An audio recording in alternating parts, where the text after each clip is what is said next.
আসসালামু আলাইকুম। আশা করি সবাই ভালো আছেন।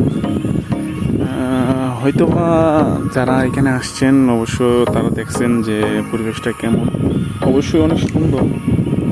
তো বেসিক্যালি যারা আসছে তারাই বিষয়টা উপভোগ করতে পারে। এখন অবশ্য বৃষ্টির দিন এরকম কুয়াশাপূর্ণ হয়, তবে যে মনে করেন মেঘের যে একটা আবরণ দেখলে আসলেই মন জুড়িয়ে যায়।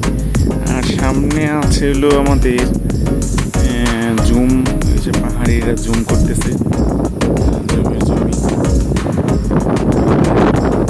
যে মনে করেন এভাবে জুমগুলো করা হয়, খুবই ইউনিক। এমনিতে হয়তো বা কেউ এরকমভাবে করা সম্ভব না।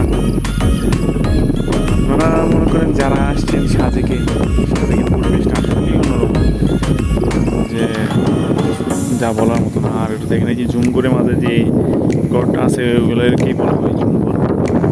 আর এই যে জুম লাগানো যা হয়েছে ওইগুলো কিন্তু খুবই ইউনিকভাবে তৈরি করা হয়েছে। এগুলো অন্যরকম একটা দান। আমরা তো মনে করেন প্রথমে অঙ্কুর করে পরে ধান ফেলতে হয় জমিতে, কিন্তু এখানে এরকম না, ধান সম্পূর্ণ ধান দিয়েই মনে করেন করা হয় আর কি। আর দেখেন কি একটা দৃশ্য, অ্যামেজিং একটা বিষয়। তো বেসিক্যালি দেখতে হয় অবশ্যই আপনার এই সময় আসতে হবে, এসে দেখতে হবে। তো আশা করি সবাই ভালো থাকবেন, সুস্থ থাকবেন। দেখা হবে নেক্সট ব্লগে ইনশাল্লাহ। আসসালামু আলাইকুম।